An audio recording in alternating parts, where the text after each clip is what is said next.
Hi hello welcome back to my channel Haimalatha Gangadhar. ఈరోజు మా అమ్మ వాళ్ళ ఇంట్లో సంతోషిమాత ఉద్యాపన అండి. ఈరోజు ఈ వీడియోలో మీకు సంతోషిమాత పూర్తి వ్రత విధానము మరియు ఉద్యాపన ఇంకా ప్రసాదాలు ఇంకా దీనికి ఏమేమి నియమాలు ఉంటాయి ఇవన్నీ క్లియర్గా అయితే చెప్పబోతున్నాను. కొన్ని పూజలు వ్రతాలు భక్తికి నమ్మకానికి ఆచారానికి సంప్రదాయాల ప్రకారం ఆచరిస్తుంటాం. కొన్ని పూజలు మాత్రమే నియమానుసారం చేయాల్సి ఉంటుంది. ఎవరు ఏది కోరుకున్నా శీఘ్రంగా మన కోరికలు నెరవేర్చే మాత సంతోషి మాత. చాలా మహిమగల పూజ అండి ఇది. నార్త్ సైడ్ ఎక్కువగా చేసుకుంటారు. విద్య వివాహం గృహం ఏది కావాలనుకున్నా మీ కోరిక ఏదైనా నెరవేరాలంటే తప్పకుండా ఈ పూజ అయితే చేసుకోండి. మన ఇంట్లో అన్నీ ఉంటాయి కానీ మనకి సంతోషం ఉండదు కొన్ని ఇంట్లలో. అలాంటి వారు ఈ సంతోషిమాత పూజ చేసుకుంటే మీకు సకల శుభాలు కలుగుతాయి. ఈ పూజను ఒక శుక్రవారం అయితే మొదలు పెట్టాలి. ఇలాగా 3, 7, 9, 16, 21, 40 ఇలా ఇన్ని శుక్రవారాలు చేసుకోవచ్చు. మన ఓపిక ప్రకారం ఎన్ని కావాలంటే అన్నీ చేసుకుంటామని సంకల్పం అయితే చేసుకోవాలి. ఈ అమ్మవారు ముగ్గురు అమ్మవారి అంశతో ఉద్భవించారు. రాఖీ పౌర్ణమి రోజు గణపతి పిల్లలు అయినటువంటి లాభక్షేమ పిల్లలకు రాఖీ కట్టడానికి ఈ అమ్మవారు ముగ్గురి అమ్మవారి అంశతో ఉద్భవించారని పురాణాలు చెబుతున్నాయి. ముందుగా ఉదయాన్నే లేచి ఇల్లు శుభ్రం చేసుకొని గడపకు ముగ్గు వేసి పూజగతిని శుభ్రపరిచి అమ్మను మనం అనుకున్న వారాల్లో సంకల్పం చేసుకుంటే కోరిన కోరికలు నెరవేరుతాయి. సంతోషిమాత పటం మనకి పూజా స్టోర్స్లో దొరుకుతుంది. అమ్మవారికి సంకల్పం చేసుకోవాలండి. తల్లి నీ పూజను ఇన్ని వారాలు చేసుకుంటున్నాను, శక్తి నీవు తల్లి అని నిత్య దీపారాధన చేసుకోవాలి. అమ్మవారికి పసుపు ఎరుపు అంటే చాలా ఇష్టం అండి. అందుకని పసుపు చామంతి పూలుతో పూజ చేస్తే ఇంకా మంచిది. అమ్మవారి పటం ముందు యంత్రం అయితే పెట్టుకోవాలి. ఈ యంత్రం సంతోషిమాత బుక్లోనే వస్తుందండి. ఈ పూజకైతే ముఖ్యంగా 3 నియమాలు అయితే ఉన్నాయి. మొదటిగా పులుపు తినరాదు, తర్వాత డబ్బులు దుబారా చేయకూడదు, ఇంకా ఇతరులపై విసుక్కోకూడదు, కోపగించుకోకూడదు. ముందుగా పసుపుతో వినాయకుడిని గౌరీదేవిని చేసుకోవాలి. వాటికి బొట్లు అయితే పెట్టుకోవాలి. వినాయకుడికి నేను మొదలుపెట్టిన పూజ ఎటువంటి విఘ్నాలు లేకుండా దిగ్విజయంగా చెయ్యి స్వామి అని మనసులో అయితే పూజ చేసుకోవాలి. తర్వాత ఈ పూజలో కలశం ఇంపార్టెంట్ అండి. ఒక పీట మీద బియ్యం పోసి అందులో తమలపాకులు ఉంచి దాని మీద రాగి కానీ ఇత్తడి కానీ వెండి కానీ చెంబు తీసుకొని అందులో నిండుగా నీరు పోసి పసుపు కుంకుమ అక్షింతలు ఒక పువ్వు అయితే అందులో వేయాలి. వేసిన తర్వాత కొబ్బరికాయ దాని మీద జాకెట్ ముక్క అయితే పెట్టాలి. మనం వరలక్ష్మి వ్రతానికి ఎలా పెట్టుకుంటామో కలశం సేమ్ దీనికి కూడా అలాగే పెట్టుకోవాలండి. ఈ కలశానికి అన్ని వైపులా మనం పసుపు కుంకుమతో బొట్లు అయితే పెట్టుకోవాలి. అలాగే జాకెట్ ముక్క మీద కూడా బొట్టు అయితే పెట్టుకోవాలి. ఈ కలశానికి ఒక పుష్పం కూడా పెట్టుకోవాలి. ఇలా కలశం ఏర్పాటు చేసుకున్న తర్వాత మనం అమ్మవారికి తాంబూలం అయితే పెట్టాలండి. ఇక్కడ 3 తాంబూలాలు అయితే ఏర్పాటు చేసుకోవాలండి. ఒకటి గౌరీదేవికి, ఇంకొకటి సంతోషమాతకి, ఇంకొకటి వినాయకుడికి.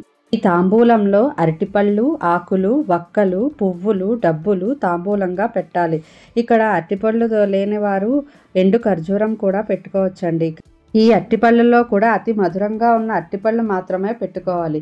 పులుపు ఉన్న వేరే ఇతర ఏ పళ్ళను కూడా మనం అమ్మవారికి తాంబూలంలో పెట్టకూడదు. ఈ వ్రతంలో ముఖ్యంగా చెప్పుకోవాల్సిన నైవేద్యం పుట్నాల పప్పు బెల్లం. ఇతర ఏ నైవేద్యాలు పెట్టుకోకపోయినా ఇదొక్కటి అమ్మవారికి సమర్పించినా సరిపోతుందండి. మేము ఆ రోజు పరమన్నం గారెలు బూరెలు ప్రసాదంగా అమ్మవారికి సమర్పించాం. ఈ సంతోషిమాత వ్రత విధానం అంతా ఈ సంతోషిమాత వ్రత విధానం పుస్తకంలో దొరుకుతుంది. ఈ పుస్తకం మనకి ఏ పూజా స్టోర్స్లో అయినా అవైలబుల్గా ఉంటుంది. ఈ పుస్తకంలో ప్రతిదీ మెన్షన్ చేసి ఉంటుందండి. షోడశోపచార పూజ కలశ పూజ తెల్లని పుష్పాలతో అమ్మవారిని ఎలాగ పూజించాలని కూడా ఈ పుస్తకంలో అయితే ఉంటుంది. ముందుగా మనం ఆచమనీయం అయితే చేసుకోవాలండి. కేశవాయ స్వాహ నారాయణ స్వాహ మాధవాయ స్వాహ అంటూ ఆచమనీయం అయితే చేసుకోవాలి. దీపారాధన తర్వాత కలశ పూజ చేసుకోవాలి. కలశస్య ముఖే విష్ణు కంఠే రుద్ర సమాశ్రితభు మాలే తత్ర స్థితో బ్రహ్మ మధ్యే మాతృగణా స్మృత కుక్షౌతు సాగరా సర్వే సప్త దీపా వసుంధర ఋగ్వేదో యజుర్వేద సామవేదో అధర్వణః. కలశానికి కూడా పూజ చేసుకోవాలి. కలశ పూజ తర్వాత గణపతికి పూజ చేసుకోవాలి. ఈ గణపతికి షోడశోపచార పూజ ఎలా చేసుకోవాలో ప్రతిదీ బుక్లో క్లియర్గా మెన్షన్ చేసి ఉంటుంది. దాని ప్రకారం మీరు పూజ అయితే చేసుకోవచ్చు. ఇలా గణపతి పూజ తరువాత అమ్మవారి వ్రత కథ మొదలవుతుంది. ఆ కథ క్లియర్గా బుక్లో అయితే మెన్షన్ చేసి ఉంటుంది. అది చదువుకుని మనం పూజ అయితే ముగించుకోవాలి. ఇలా ఈ సంతోషిమాత పూజ మనం చేసుకోవడం వల్ల మనకు సకల శుభాలు కలుగుతాయండి. అంతేకాకుండా ఈ వ్రతం గురించి నలుగురికి తెలియచెప్పినా చేసినా కూడా మనకి సకల శుభాలు కలుగుతాయి. ఈ సంతోషిమాత వ్రతంలో ముఖ్య నియమం పులుపు తినకూడదు. పులుపు ఎందుకు తినకూడదు అంటే మనం రోజు తినే పదార్థాల్లో పులుపు అంటే గుర్తొచ్చేది చింతపండు. చింత అంటే బాధ. ఒకవైపు మనం సంతోషంగా వ్రతం చేసుకుంటూ చింతలో ఉన్న ఈ రుచిని ఎందుకు తీసుకోవాలి అని మనం పులుపు అయితే తినకూడదు. ఒక్క పూట భోజనం అయితే చేయాలి. ఈ భోజనంలో పులుపు లేని పదార్థాలు అయితే తీసుకోవచ్చు. పాలల్లో అటుకులు వేసుకుని తినొచ్చు, మొలకలు తీసుకోవచ్చు, పాలన్నం చేసుకోవచ్చు, ఇంకా ముద్దపప్పు, బంగాళదుంప ఫ్రై, బీరకాయ, సొరకాయ, ఇలా నేను కొన్ని ఐటమ్స్ అయితే చెప్పానండి. మీరు ఇంకా మీకు తెలిసినవి పులుపు లేని పదార్థాలు అయితే మీరు మధ్యాహ్నం భోజనంలో తీసుకోవచ్చు. ఇంకా ఇందులో ముఖ్యంగా ఉల్లి, వెల్లుల్లి తినకూడదు. ఇంకా కఠిన బ్రహ్మచర్యం అయితే పాటించాలి. ఎవరి మీద విసుక్కోకూడదు, కోపగించుకోకూడదు. ఈ పూజను చేసుకున్న వారే కాకుండా తాంబూలం తీసుకున్న వారు కూడా పులుపునైతే తీసుకోకూడదు. మనం కావాలంటే పూరి, చపాతీ అలాంటి పదార్థాలు అయితే తినవచ్చు. ఇంకా ఈ పూజని మన ఇంట్లోనే చేసుకోవాలి. ఊరెళ్తున్నాం కదా, వేరే వాళ్ళ ఇంట్లో చేసుకుందాము అంటే చేసుకోకూడదండి. ఖచ్చితంగా మన ఇంట్లో అయితేనే చేసుకోవాలి ఈ పూజ. ఇన్ని నియమాలు అయితే ఖచ్చితంగా ఈ పూజకైతే పాటించాలి.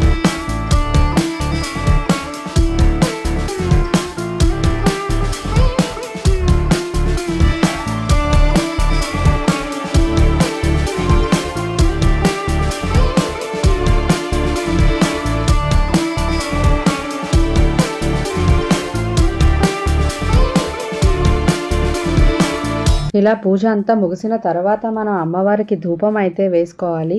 ఈ ధూపం వేయడం వల్ల ఇల్లంతా చాలా పాజిటివ్గా అనిపిస్తుంది. నెగిటివ్ ఎనర్జీ కూడా ఉండదండి ఇంట్లో ఇలా ధూపం వేయడం వల్ల.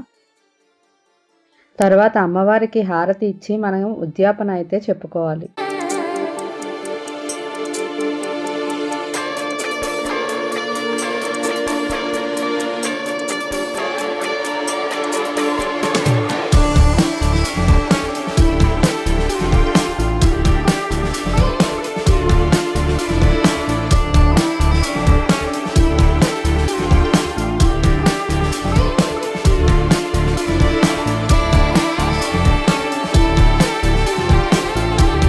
ఈరోజు ఉద్యాపన కాబట్టి 12 ఏళ్ల లోపు పిల్లల్ని, ఒక 5 పిల్లల్ని మార్నింగే పిలిచి పలహారం అయితే పెట్టాలి. వారికి టిఫిన్గా పూరి పెట్టచ్చు, ఇంకా తాంబూలం కూడా ఇవ్వాలి. తాంబూలం పెట్టి ఇక్కడ బట్టలు కూడా పెట్టారు.